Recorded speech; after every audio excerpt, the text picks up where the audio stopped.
Welcome to the Premier League Preview Show. This is game week number 17 and it starts off on Friday evening this week. Game on Friday, some on Saturday and then some on Sunday for us all to get our teeth into. Tomorrow's game is live on the TC Hub and we'll tell you about that a little bit later. We've got one game on the TC Hub on Saturday afternoon as well. And hopefully we'll have a game on Sunday on the TC Hub for you as well. Joining me as always here on the preview show is none other than my good friend and co-host of the Premier League preview show. It is Paul James. And Paul, how are you doing today, mate? Are you okay? I'm good, thank you, Russ. How are you? Yes, I'm doing really, really well, thank you, Paul. Good to have you back on with us to another exciting weekend of Premier League action. All right. And we're going to kick off with the game which takes place on Friday evening, which is taking place at the City Ground in Nottingham. Nottingham Forest take on Tottenham Hotspur. Nottingham Forest are manager Steve Cooper is under pressure, looking to end a run of 5 winless games as they take on a Tottenham side who have done fairly well, but then they've started to drop off in the last month or so. They've also got a 5 winless game run of their own as well.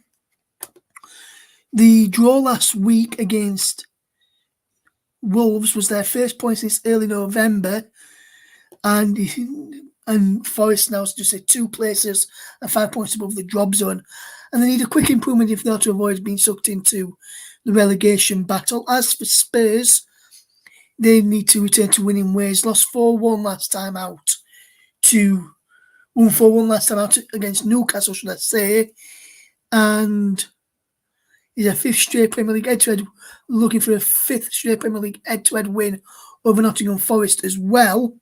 What I will say as well, which you've noticed, which is a very good stat to see here, Paul. I don't know if you know this, but no side has scored in both halves of more Premier League away games than Spurs for this season. That's 50% of goals scored in both halves in away Premier League games this season for Spurs. This season, head-to-head in recent years, should I say, 3-1 to Spurs, 2-0 to Forest last season at home, and 3-0 was away at the Tottenham Hotspur Stadium. Season before, Forest lost 2-0 at home and lost 3-1 away. And then they also lost in the FA Cup Nottingham Forest back in 2005 with a 3-0 defeat there after a 1-1 draw earlier on in the season at Tottenham Hotspur in the FA Cup. Last time Nottingham Forest beat Spurs at home in the Premier League was in 2022, November 2022, so exactly over a year ago. Do you think Forest could have a chance of beating Spurs this time around, Paul, or do you think it'd be too much of an ask for Steve Cooper and his side to beat Ange Postecoglou's Tottenham Hotspur? Well, I don't think anything's impossible with the way this Premier League season is going. I'm actually loving this Premier League season so far because we're seeing teams like Aston Villa get up there, and some of the big teams are starting now to struggle. Teams like Manchester United, Chelsea, starting to struggle. We're starting to see teams like Villa getting up there, and the Premier League is becoming more competitive, and that's great for football in general. As for this game, Forest, of course, have just snapped a 4-game losing streak with the draw at Wolverhampton Wanderers. Spurs, of course, also snapped a 4-game winless streak with the 4-1 victory over Newcastle. They maybe just be hitting form at the wrong time for Nottingham Forest. But Nottingham Forest they have the fans at home that make a tremendous amount of noise. It's a very tight game to call. I mean, obviously, Forest are desperately missing Taiwo Awoniyi at the moment. The goals are at the moment are down 1.06 goals per match for Nottingham Forest, with a quite a high 1.75 goals against average. As you mentioned earlier, Spurs are free scoring at the moment, 2.6 goals a game. So I think defensively, Nottingham Forest are going to have to pick up if they're going to get anything from this game. What I'm reading here is the last time they won in the Premier League was in 1997, where they won at White Hart Lane 1-0. Outside of that, not seeing where Forest beat Spurs. But anyway, it doesn't matter. It's the Premier League is the situation right now that they're in, and they've got this horrible record against Spurs as well, against them. And I honestly don't know where they're going to go from here, Russ, to be honest. It's a tough game and it's a tough ask for them. But if they win this one, it will certainly make Steve Cooper's job a lot more secure. Yes, my correction, Paul, it was the EFL Cup last time. Forest beat Spurs at home. 9th November 2022, there was a 2-0 win for Forest. Goals coming from Lodi and Lingard. The Spurs side who played that day, who could feature the weekend, is Forster, Dyer, Doherty, Skip, Bissouma, Oiberg, Sanchez as well, featuring that day. Bentancur, Brian Hill, Kulusevski, Richarlison all came off of the bench on that occasion when last time Forest beat him in the City Ground, and that was in the EFL Cup, which they advanced to the next one. That was in the last 16, that game, which I just mentioned there, Paul, which I looked too wrong. I thought it said Premier League aside, but it said EFL Cup aside instead of what I was just looking at just there. But like you say, it's going to be a very, very good game tomorrow, I reckon. Oh, yeah. I mean, I'm just looking at the last time Forest won at Spurs in the Premier League. Dean Saunders got the goal on 18 minutes with an assist from Steve Chettle. Dean Saunders with the goal. The assist from Steve Chettle. White Hart Lane.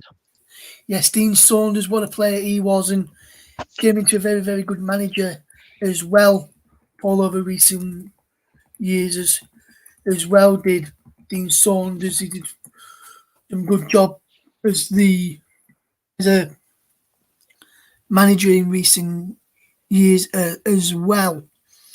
In my opinion, I think he's done a remarkably good job there. Yeah, absolutely. Nottingham Forest. Absolutely. That's a good game to look forward to. Anyway, I think it's a nice Friday night game. I do think it'll be a closer game than what the form book would tell you. Yes, absolutely, Paul. Absolutely. And back in 1997, Paul, just looking back in the Premier League, 19th of January 1997, Nottingham Forest against Tottenham at the City Ground, where tomorrow's game's being played. Finished Forest 2, Tottenham 1. Brian Roy scored on 47 and 72 minutes, with Andy Sinton scoring after 2 for Spurs. The Spurs even went 1-0 up in that one. Yeah, that's it's interesting, that, isn't it? So it sort of brings back memories. Yes, and in the game that you referred to back, which was a White Hart Lane, you know the Man City striker, which we'll probably touch upon, Erling Haaland, a little bit later on when we speak about Man City's game. His dad, Alfred Inga Haaland, played in that game for Nottingham Forest against Spurs at the White Hart Lane on 1st of March 1997, and also played that day was Stuart Pearce. Oh, yes. Yes, I remember Stuart Pearce. In the Spurs side, they're the likes of Teddy Sheringham, Andy Sinton, Clive Wilson, John Scales, Sol Campbell. Remember him?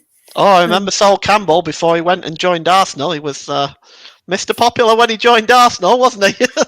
Not really. And All right.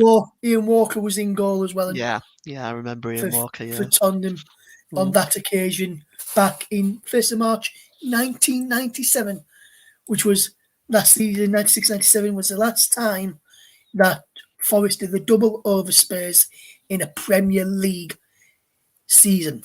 Can they do that this time around? And we'll have to wait and see if they can get the get the win here and then return win when they play at the Tottenham Hotspur Stadium later on in the season. All right. Next up, then we're going to take a look at the next game, which is on Saturday afternoon, 3:00 kickoff.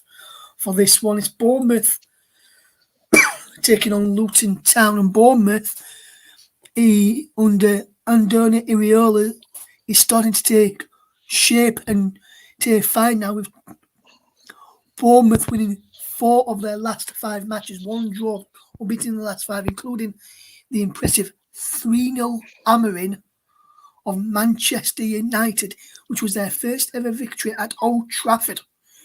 And their first ever victory at Old Trafford was described by their fullback, and being put down here when reading veteran fullback Adam Smith, as the club's best across their Premier League history, while they also brought the Cherries closer to the top 6 rather than the bottom 3 that win at Old Trafford. Last time out, Luton are 4 points adrift of safety after suffering their 3rd consecutive Premier League defeat last Sunday when they lost to Manchester City in a narrow game. This should be a very, very good game.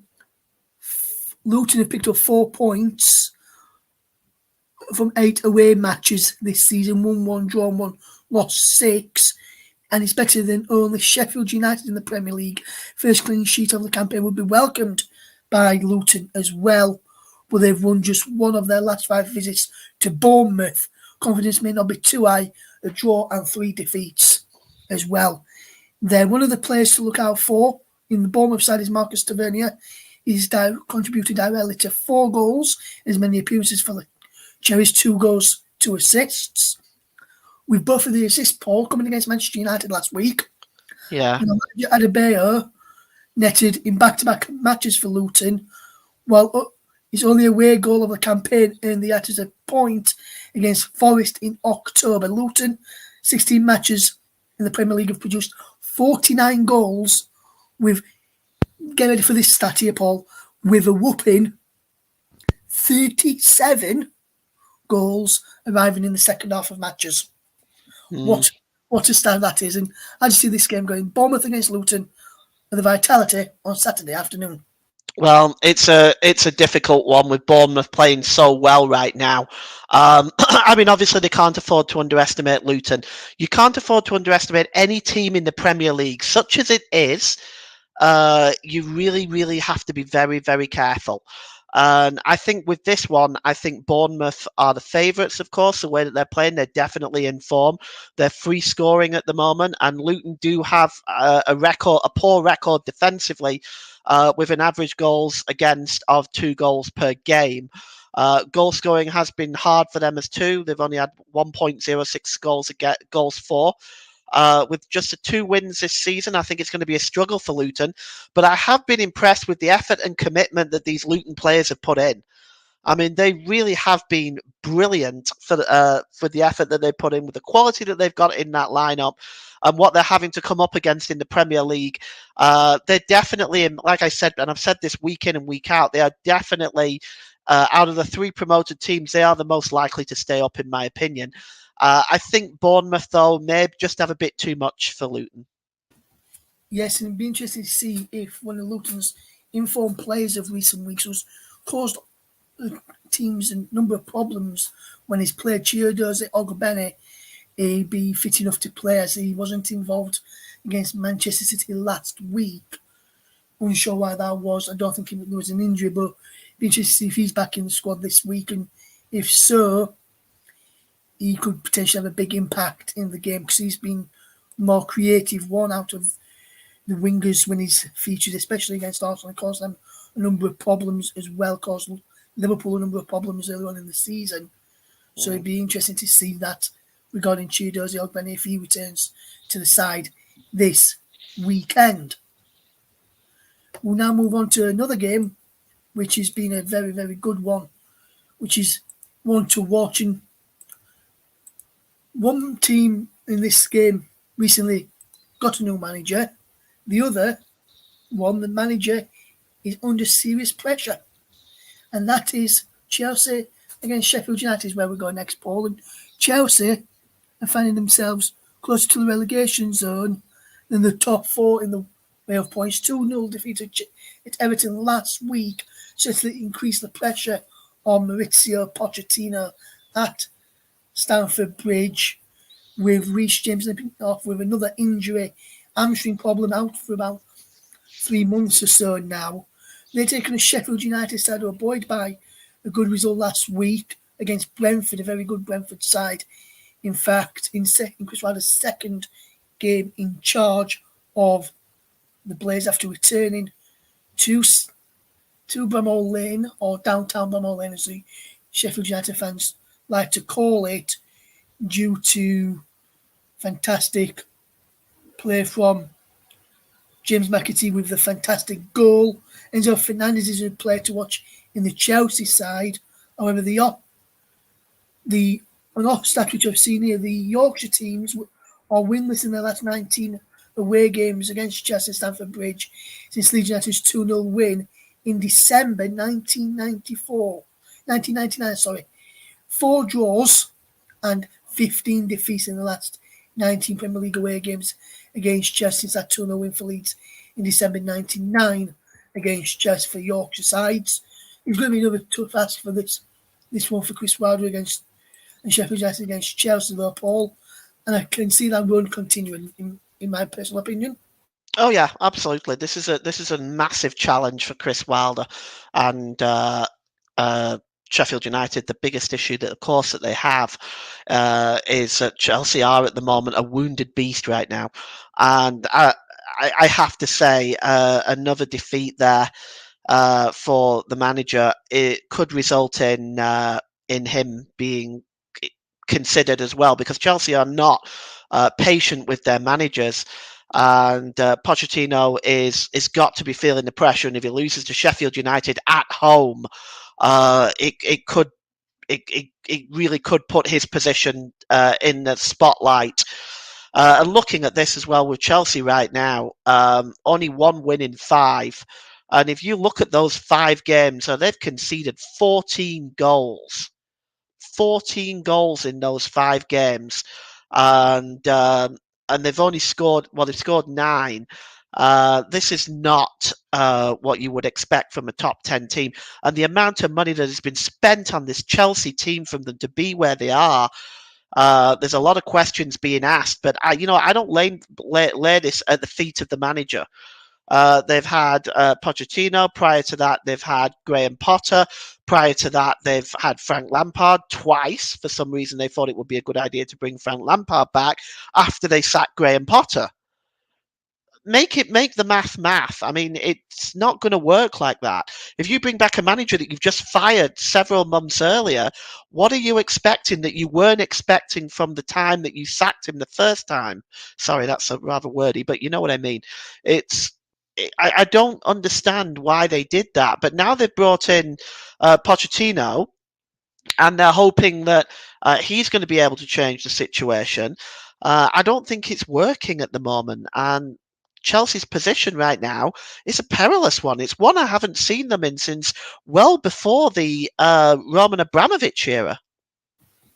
Yeah, I'm wondering, Paul, whether it's the core of the Chelsea squad that needs changing rather than the manager. Because as you mentioned, they go with the Graham Potter, go with the Frank Lampard, not once but twice. Now Pochettino's struggling to get Chelsea moving up the table. I wonder if it's down to the calibre of players in the Chelsea squad. Some of them that may think they're better than what they actually are. Yes, I actually think that could well be the case. I think what we do in football, we blame the manager whenever something goes wrong. Ultimately, the manager is always held accountable. And the problem I have with that is that it's not always an issue with the manager. The manager has what he's got to work with. These days, especially now, what are we doing these days? We're sort of, aren't we? We're sort of allowing chairmen, boards of directors to make decisions on recruitment of players. I'm not sure that that's exactly the best idea either. If the manager wants a particular type of player because he thinks that will suit his system, then the board, in my opinion, have to bend on that and say, well, okay, if we're going to hold the manager responsible, we have to allow the manager to have his players, his system, his way of doing things before we can realistically hold him accountable, if that makes sense. It does make sense, Paul. It makes absolute perfect sense, my friend. We're now going to move on to our next game of the weekend, and it comes at the Etihad Stadium. It's Manchester City against Crystal Palace. City won 3-2 in the Champions League in midweek, and Pep Guardiola's side will be looking to secure 2 successive competitive wins for the first time in over a month. Yeah, the patchy form of the last 7 games has seen them win 3, draw 3, and losing 1, combined with the fact that their 3 wins in that streak were by a single goal, which highlights how last season's treble winners are still way short of their best at this moment in time, Paul. As for Crystal Palace, they looked on course for an unlikely win last week against Liverpool, the 1-0 up, who were challengers for Manchester City's title this season. Went up into the final 15 minutes, but then a triple blow, questionable red card, deflected equaliser, and a goalkeeping injury saw them fall to a 2-1 defeat. City's last 10 Premier League goals against Crystal Palace have arrived after half time, so don't expect many goals in the first half from Man City. Bernardo Silva was the key player last season, launched a memorable comeback in the fixture, scoring the first of 4 second half goals, seal a 4-2 victory against Crystal Palace, while Odsonne Edouard has netted 40% of Palace's league goals this season. He scored 6 goals this season, the highest share of any player for their team coming into the round as well. How do you see this one going, Paul? Tricky one. City have just returned to winning ways, but only just against Luton Town, 2-1. You look at City's situation, and you'd look at it for any other Premier League team, and you wouldn't say it'd be that terrible. Out of those 4 games without a win, they drew 3 of them and only lost 1. But unusual for them, they've conceded 10 goals in those 5 games. That's an average of 2 a game. That's high for Manchester City, in the sense that they've scored 10 as well. But it's for me. I think they will turn over Palace. Palace have gone 5 games without a win, last 5 games. And they themselves have been very high in conceding goals. They've conceded 10 goals in those 5 games and only scored 5 goals themselves. So I do think Roy Hodgson's side is not going to be able to turn Manchester City over. But I don't think for Manchester City it'll be quite as easy, because I think teams are starting to figure out now that City don't like being pressed. So that's going to continue, I think. And what will happen is we'll see how Manchester City react to it. But I do think that they've got far more quality than Crystal Palace have. In the last 5 meetings between the two sides, no victory for Crystal Palace. And in fact, actually only 1 victory for Crystal Palace. I do apologise, my mistake. On the 21st, on the 30th of October in 2021, Crystal Palace actually won at the Etihad Stadium. Outside of that, it's been Manchester City all the way. 4 goals scored for Crystal Palace within those 5 games, and 7 goals conceded. But looking at Crystal Palace, just look at the stats here. It's remarkably different. 2.38 goals for Manchester City, less than a goal per game for Crystal Palace, 0.94. Goals against creeped up a little bit, of course, with conceding so many in the last 5 games. 1.13 goals against average for Manchester City, 1.44 for Crystal Palace. But I think realistically, you've got to look at Manchester City, that they're going to get the victory here. But you know what? We'll wait and see. That we will indeed, Paul. That we will indeed. Man City against Crystal Palace. One of the several games so far that I've mentioned after the Forest game, which will kick off at 3 o'clock on Saturday afternoon. We're going to move on to the final one of the 3 o'clock kickoffs on Saturday afternoon. It comes at St James's Park, when Newcastle United in midweek bowed out of the Champions League, losing to AC Milan 2-1. They take on a Fulham side who are looking to march up the table, two back-to-back 5-0 wins for Marco Silva's side. It'll be interesting to see how Eddie Howe uses the motivation of crashing out of Europe to get into against Fulham. A couple of players to look out for as well, Paul, is Joe Linton for Newcastle United. He's opened the scoring against Milan in midweek. Both his Premier League strikes this term have arrived after the 60th minute. However, for Fulham, he's one of their best players is Tom Kearney. He marks his 200th appearance with his third goal in as many games. 1 goal, 2 assists, third goal contribution that was. And he has 2 goal contributions in the head-to-head fixture, 1 goal and 1 assist against Newcastle in the last 2 matches.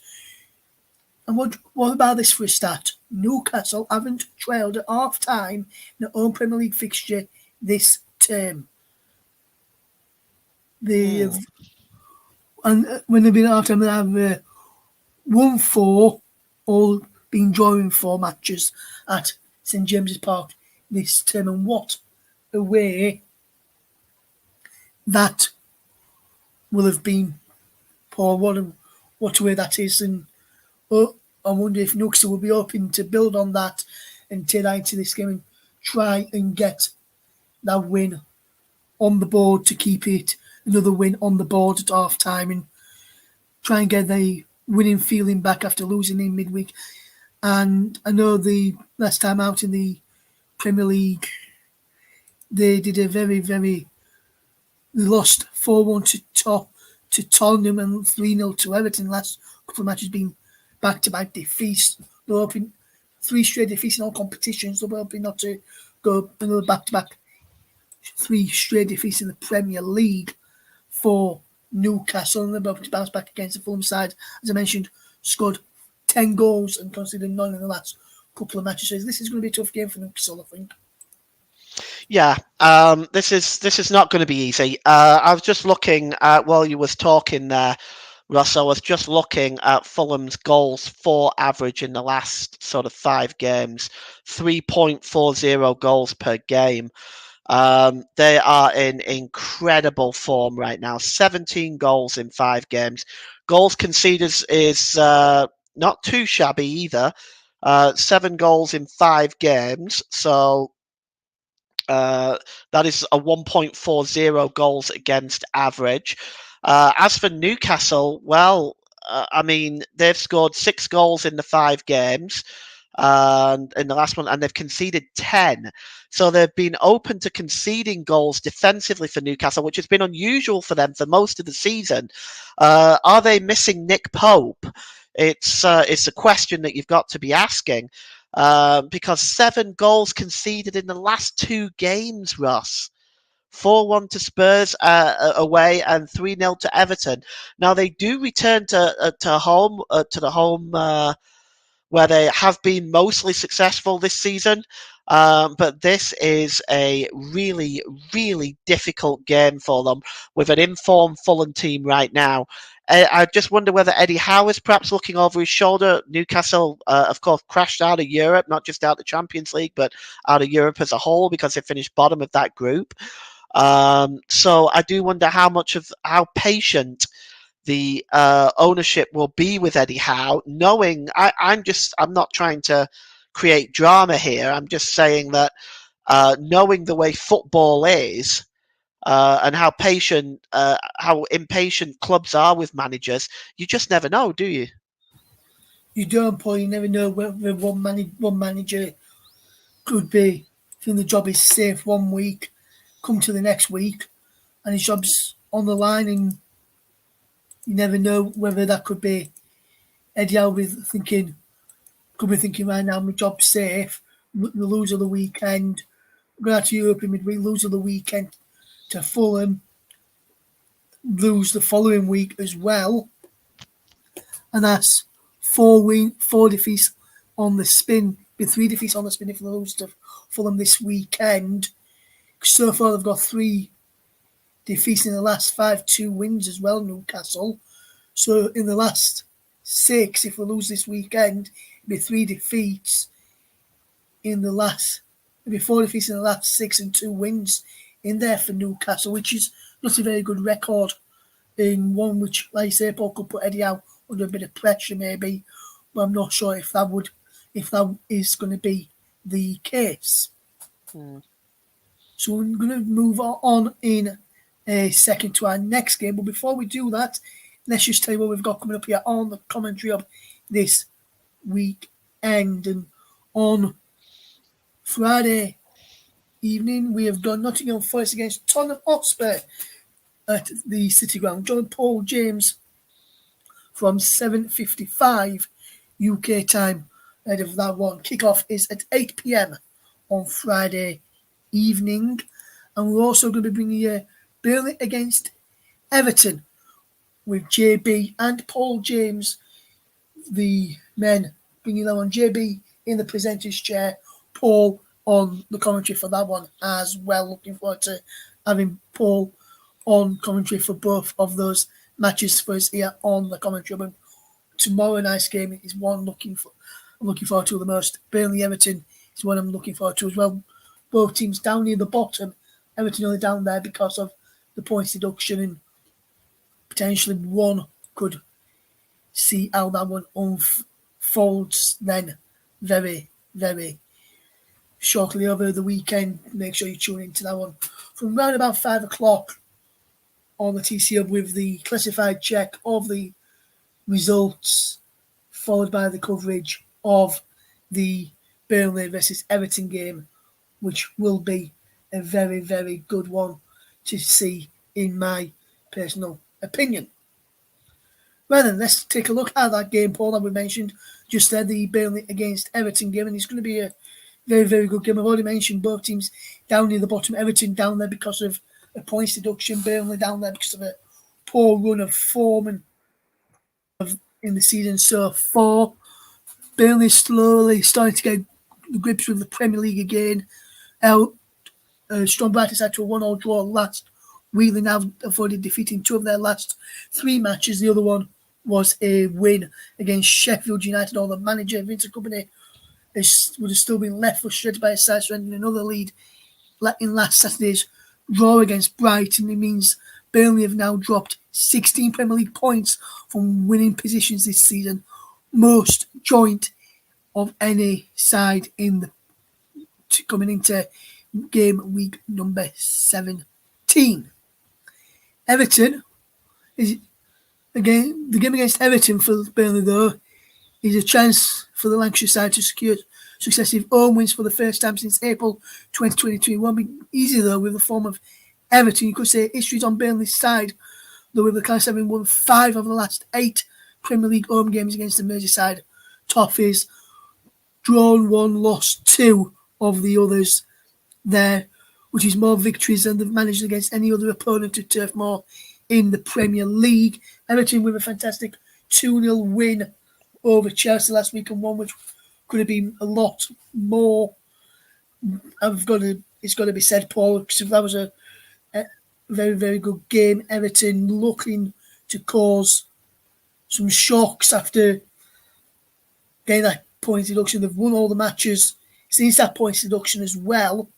And you've got to, in there, Chelsea's 2-0 win over Chelsea, which secured their 3 victories without conceding a single goal.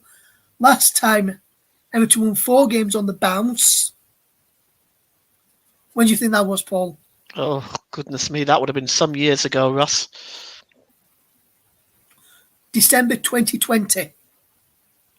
under Carlo Ancelotti. Last time they won the 4 games on the bounce. Well, they've not done. Well, Everton have not done so without conceding since. Are you ready for this one, Paul? November 2002, a streak of winning 5 games, and the manager that occasion, the current West Ham boss, David Moyes. Well, I mean, just looking at Everton. Just one more thing before you come in there, Paul, as well. This game will be Sean Dyche's first at Turf Moor since he left Burnley in April 2022 after a 9.5 year stint. I wonder if he'll get a good reception from the Clarets fans. Place to watch in this one for me, Paul. And I'm glad what I'm looking at here have picked out these 2 players as well. For Burnley, I've gone for, and it would have probably been one of your main players if he was fit, Koleosho. But the other one who I've been impressed with, Paul, is the exciting teenager Wilson Odobert, who has scored 2 goals, who has scored in 2 of his 3 Premier League starts for Burnley this season. As for Everton, one of the pick players for me is Abdoulaye Doucouré, who scored 34% of Everton's Premier League goals under Sean Dyche, 11 out of 32. And Everton's last 8 Premier League goals have arrived after half time. What do you make to this one, Paul? You're covering this one for the TC Hub. Well, first of all, in answer to your initial question, I fully expect Burnley fans to give Sean Dyche a wonderful ovation for everything he's done for Burnley Football Club, because the reality is he built that club really to be a Premier League team. There was no way Burnley was going to be a Premier League team and be able to hold their own in that league if it wasn't for Sean Dyche. So I fully expect him to get a wonderful ovation. I'll be horrified if he doesn't. As for Everton, however, they've gone 3 games without conceding a goal. 6 goals they've scored in those 3 games. Don't need a calculator to work out the goals foot per game average on that one. You can see that they had 1 bad game defensively against Manchester United. Of course, one of those goals was a wonder strike by Garnacho. But another 3-2 victory over Crystal Palace. Now, in the last preview, or the last review show, we discussed Everton's defensive record as being the best among the bottom, well, almost in the league. Actually, there's a number of teams that are better, of course, have conceded less goals. But let's review it again, just for the sake of the people who may not have heard that game. They've conceded 20 goals this season of Everton. That is less than everybody. And I do mean everybody, right up to 4th place of Manchester City. Even Aston Villa themselves have conceded 20 goals. So there's actually only 3 other teams with a less goals conceded, which is Manchester City, Arsenal, and Liverpool. That's a testament to Sean Dyche's defensive tactics, and to have Everton where they are right now and winning games in the way that they are, and they're scoring as well. They're not just winning by the odd goal, like 2-0 against Chelsea, 3-0 against Newcastle. And of course the 1-0 victory over Forest is 6 goals there in 3 games. They got 3 against Crystal Palace. So they're scoring goals too. They're free scoring as well. And if we just look over that 5-game period, you are looking at a 1.80 goals for. Goals against average, only 5 conceded in 5, very low. Over the season, 1.25 goals scored per game, 1.25 goals against average. They have had 5 clean sheets. Now let's take a look at Burnley in contrast. They've had a 1 goal per game goal scoring average. Goals against average are very, very disappointing, 2.13. And so they're coming up against a team with a mean defence right now, Everton, and also capable of scoring multiple goals. This could be a long afternoon at Turf Moor for Burnley. And at the moment, I'm sorry, as a Burnley fan, I'd love to say I think that they could do very well. I think that they could get a point out of this game, or I think they could win this game. I'd be lying. They're not there yet. The point against Brighton, I don't know how they manage that. They can thank James Trafford for that. James Trafford earned Burnley that point. Outside of that, of course, the 5-0 Sheffield United victory is a standalone performance that you can look at for Burnley this season. But I don't think they're there against Everton. I think it could be a long afternoon for the Clarets. Yes, it could be a very long afternoon for Burnley on this occasion for me as well, Paul. I think, excuse me, I think it's going to be a very, very big game and one which Burnley fans will not be looking forward to, shall we say. I think is the one which I'm probably going to be using. Next up is a game at the Emirates Stadium we're going to look at. And Arsenal taking on Brighton, and Brighton are doing fairly well in the only one defeat in the last 5 matches. Draw with Burnley last time out, beat Brentford in there, beat Forest, drew with Sheffield United, lost to Chelsea, narrowly lost to Chelsea. They're taking an Arsenal side who have got 4 wins in the last 5, only defeat coming against Aston Villa last weekend. And I must say, in this one, Paul, it's going to be a tough game for Brighton to go to the Emirates and get something where Arsenal have played so far this season. I think last week was probably just a blip. More than likely, yes. But again, you never know with Brighton. They're a hard-working side. They're a good, well-established Premier League team now, not in any danger of going down. They have been known to challenge with the best teams in the league. Let's just take a look at their more recent form. Yes, it's not been great, 2 wins in 5, but only when you look at that, you can flip that round and say only 1 defeat in 5, because the other 2 have finished draws. So for Arsenal, well, a defeat to Aston Villa, but Aston Villa, of course, that juggernaut just keeps marching on. I think Aston Villa, if they can carry on playing the way that they are going to make a threat on the league title. I don't think there's any doubt about that. So it should be interesting to see how all of this plays out. But it'll certainly be a good game. I don't think it'll be by any means an easy game for Arsenal. And of course, the last meeting they had at the Emirates Stadium was a 3-0 victory for Brighton back in May. So Arsenal need to be at their best. They can't afford to be less than their best, because it's going to be an hard game for them. Looking at the statistics, well, we all know that Arsenal are capable of putting the ball in the net, but so are Brighton. They share the same goals scored average per game of 2.06. Arsenal better defensively, though, 0.94 goals against average, with 6 clean sheets. Brighton, it may surprise some people to know, haven't kept a clean sheet in the league this season. So they're, like Luton, are looking for their first clean sheet. They're running at 1.75 goals against average as well. That's kind of told in their last sort of 5 games. They've conceded 8 goals in their last 5 games.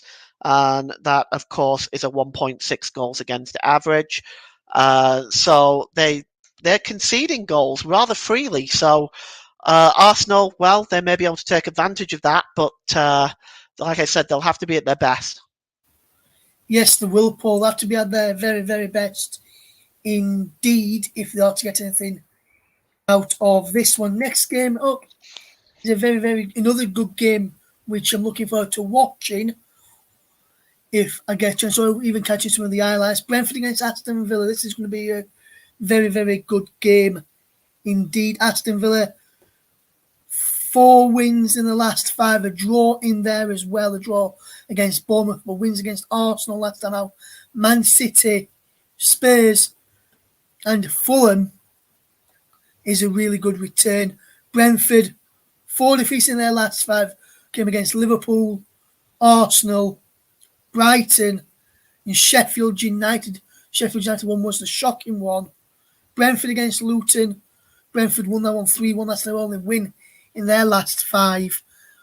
For me, Paul, with the way Aston Villa have been playing, and yes, I know this one's a tournament with the form of Ollie Watkins, only I can see Aston Villa winning this one with the form that Villa are in and how Watkins has been performing. Yeah. It's I can only see this going Villa's way. Let's look at the last 5 games. 5 without defeat, only dropping points to Bournemouth away. With the goals that they've scored, 9 out of the 5 games, which is a 1.8 goals for. Goals against average is basically 4 goals conceded in those 5 games, which is a measly 0.8 goals against average. So they've defensively been brilliant, offensively been fantastic. Brentford, on the other hand, woe be to them because this is going to be a long afternoon for them, I think, the way Villa are playing. They've conceded 8 goals in 5 games, have Brentford with a 1.6 goals against average, and only scored 4 out of those 5 games as well, 0.8 goals for. Looking at this, though, just look at those statistics for Aston Villa. 3 defeats in 15 games, 2 draws, 11 victories, third in the league, 2.19 goals per game on the season, 1.25 goals against average, 4 clean sheets. They've been very productive throughout the game as well. Chances created per match is sitting at 2, which is very high for the Premier League. Looking at Brentford, on the other hand, well, they're in 11th position. They're not, I don't think, in any danger of going down, but they've got 5 wins, 4 draws, and 7 losses in the games that they have played, which is 16. It's 1.44 goals per game, 1.38 goals against average. They have had 3 clean sheets, and they've had a reasonably high 1.88 chances created. If I was a betting man, and I'm not, but if I was, my money would be on Villa for this one, Russ. Same with me, Paul. And if you're going to gamble responsibly. But mine and Paul's bet, if we were to put any money on, it would be on a Villa win. But we're not gambling men. I am from time to time, but not all the time. But Paul's not one. But if I were to put a bet on this weekend, I'd probably put a bet on Villa to win in their game against Brentford this weekend. Next up is a game between West Ham United and Wolverhampton Wanderers. And Wolves and West Ham not going very, very well in recent weeks. West Ham, a defeat, 3 wins and a draw for them, and a defeat in their last 5. The defeat was a 5-0 thrashing by Fulham. For Wolves, 2 defeats against Fulham and Arsenal respectively. A draw with Nottingham Forest last time out. They beat Burnley 1-0 and also beat Spurs 2-1.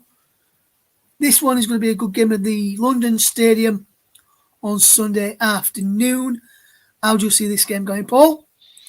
Well, this one doesn't look as terrible for West Ham, I think, as you might suggest. They've had that 5-0 defeat by Fulham, but if you take that out of the equation, you've got 3 wins out of 4. Victories over Forest, Burnley, and Crystal Palace, as well as a point with Crystal Palace, but a victory over Spurs as well. That 5-0 defeat is definitely not one that they're very proud of, however, and it does kind of skew those statistics a little bit. But I'm gonna say that's not West Ham. It's not just that one game. I think outside of that, they're going okay. But Wolves, in contrast, well, they've had 2 wins out of 5 and 2 defeats and a draw. The 2 defeats came, of course, to Fulham away 3-2 in I think that was the League Cup, I think, and also a defeat to Arsenal. A defeat to Arsenal as well, and the victories coming over Spurs and Burnley. I would favour West Ham here over Wolves if I was guessing. It's going to be very tight, though. I don't think there's going to be a lot in it. If you look at the statistics, quite similar across the board. They're both in similar league positions. West Ham in 9, Wolves in 13. Just looking at the league table here, I'm just going to pull that up here. You see that actually, in fact, if Wolves win, they can get within 2 points of West Ham as well. West Ham, of course, if they win, this is why things aren't so terrible for West Ham. Depending on how other results go, they could be knocking on the door of a European place. So I don't think it's as terrible as one might think for West Ham. But I think it'll be very close. I think West Ham is going to shade it, though. Yes, for me, West Ham will shade it as well. And there's a table you just been mentioning there, Paul. As you mentioned, the table I put upon the screen so the listeners could see the table as it is heading into match week number 17, which starts on Friday evening. A 16th place Nottingham Forest take on 5th place Tottenham. You can join us for that one on Friday evening. I'll tell you about that and the other game you can join us for a little bit later on in the programme just before we finish this evening. Now we're going to look at the final game of the Premier League weekend, and this one is a game which has got Manchester United manager Erik ten Hag under a bit of pressure, shall we say, after recent results, being knocked out of the Champions League in midweek as well. Didn't really help Erik ten Hag's cause to try and keep his job at Old Trafford. Pressure mounting on him. And speaking of Mount, Mason Mount is out injured along with Casemiro, Amad Diallo, Ericsson, Victor Lindelof, Malacia, Lisandro Martinez. Should I say it as well? I almost called him Lautaro Martinez. Jadon Sancho, he's left out due to ten Hag's choice, and Luke Shaw out with a muscle injury. Harry Maguire is questionable due to a groin injury. Martial and Rashford questionable due to illness as well going into the game against Liverpool, who are without Stefan Bajcetic, Diego Jota, Alexis McAllister, Joel Matip, Andy Robertson, Thiago Alcantara, all through injury. So some big players missing there. Liverpool did well in Europe. Despite losing against Union St. Gallen, they beat Liverpool 2. Liverpool managed to get through their group in Europe this evening, on Thursday evening, should I say. And Paul, this one against Manchester United is going to be a good game. Liverpool, 4 wins out of their last 5, taking the Man United side who's lost 2 out of their last 5 in the league, won 3 in the league, and also lost in the Champions League and went out following the defeat against Bayern Munich, which Harry Kane, yes, England's Harry Kane, who used to be at Spurs, setting up Kingsley Coman for the goal for Bayern Munich against Manchester United. How do you see this one going, my friend? Well, this one is a non-predictor, to be honest, because it's Liverpool and Manchester United. The form book tends to go out the window when these two teams meet. It'll be a good chance for Erik ten Hag to redeem himself given the more recent results and performances, because like Newcastle, Manchester United have crashed out of Europe. They will not be in the Europa League. They are out. That's not going to go down well with the ownership. And looking at some of the more recent performances as well against Liverpool, it does leave much to be desired too. Only 1 win in the last 5 for Manchester United, which was in August 2022 when they beat Liverpool 2-1 at Old Trafford. But going back to last season, that 7-0 defeat, the 4-0 defeat in April 2022, the 5-0 defeat in October 2021, and the 4-2 home defeat in May 2021 just look at the amount of goals that they've conceded in the last 5 games against the Reds. You're looking at 9, 13, 14, and that's 21 goals conceded in 5 games. That's a 4.20 goals against average conceded against Liverpool. Well, Manchester United, on the other hand, have scored only 4 goals in those 5 games. But looking at the stats here, form guide, Manchester United have lost 2 out of the last 3 games, widening that to losing 2 out of the last 5. It's not terrible for Manchester United. I think it looks a lot worse than it actually is. The defeat to Bournemouth is, of course, particularly concerning. And of course, they lost 1-0 at Newcastle, but that's not an easy place to go. But they still have victories over Luton, Everton, and Chelsea. So Liverpool, on the other hand, have been quite unstoppable lately. 4 out of 5 victories. Oh boy, 9, 11, 13 goals scored in those 5 games. So of course that is a 2.6 goals against, goals for average. They've only conceded, they conceded 5 in those 5 games. Looking at the season as a whole, Liverpool's goal scoring is 2.25 goals for, 0.94 goals against, and Manchester United can't compete with that. 1.13 goals scored and 1.31 goals against. There's definitely, Liverpool are far more offensively dominant than Manchester United are.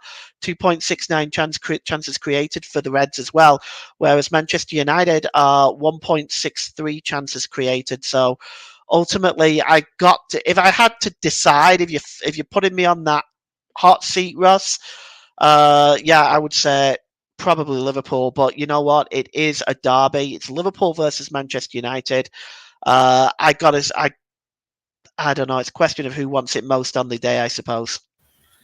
Yes, absolutely, Paul. And I'm just looking at some of the stuff here as well. And I've been reading that obviously Bruno Fernandes is out of this game due to picking up his 5 yellow cards in the Premier League, which cut-off point is match week number 19. So he misses out of this one. And I've seen some fans on social media, and some are Liverpool fans with a bit of tongue-in-cheek. Some are Man United fans biting back and but actually agreeing with them. Last season when Liverpool beat them 7-0 at Anfield back in March, which is the same kickoff time, which was the same kickoff time as it is going to be on Sunday, 4:30. Bruno, they were saying even though he played the full 90 that day, Bruno Fernandes sat out that game and was anonymous in that game. So we've been missing out altogether, not even being able to feature on the bench or star this time around. Liverpool fans and some Manchester United fans are saying it could be another 7-0 hammering for Liverpool against Manchester United, especially because of the way Ten Hag set his side up in recent weeks. Well, that's possible. I know that they've had a lot of good results against Manchester United, but I mean, at this point, I still would argue that it's going to be a very, very difficult game for Manchester United and even for Liverpool. I don't think it's going to be a walk in the park for them. Erik Ten Hag is going to want to repair the damage of going out in Europe. I have no doubt in my mind about that. So I'm not convinced in the whole that it's going to be an easy game for either side. Yes, absolutely, Paul. I think it'll be a tight game. I think Liverpool will edge it though, but I don't see it being as comfortable as last season. I'm hoping it is on a personal point of view because Man United are one of my preferred teams that I like, but I won't go into that at this moment in time. But we'll say, as a neutral watching this, I'm hoping we get a very, very good game and should be a very, very good match to watch. Just to recap on what we've got coming up for you on Friday evening, we've got Nottingham Forest against Tottenham Hotspur. Join Paul James from 7:55 for the game at the City Ground. Coverage of that one for you tomorrow. And then on Saturday evening, join JB in the presenter's chair, Paul back in the commentary chair as Burnley take on Everton at 5:30 on air from around about 5 o'clock.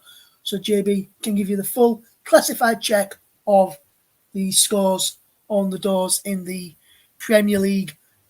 And JB will probably go through the entirety of the scores as well, from Scotland, Wales, Ireland, you name it. JB will probably go through them all for you, so you won't miss a kick of Saturday afternoon's action and lunchtime action as well. So that's a big thank you to Paul James for coming on and getting us through, helping us through the Premier League preview for game week number 17. Join Paul around about 7:55 UK time tomorrow for the game between Nottingham Forest and Tottenham Hotspur. But for myself and from Paul and the teams here at the Commentary Hub, JB Sports Commentary Hub 2, focused on football and also Storm FM, which unfortunately is still unable to bring you coverage of this preview and review show on due to technical reasons. We thank you very much for listening, and we'll see you again in the not so near future. From all the team here, it's a goodbye for now.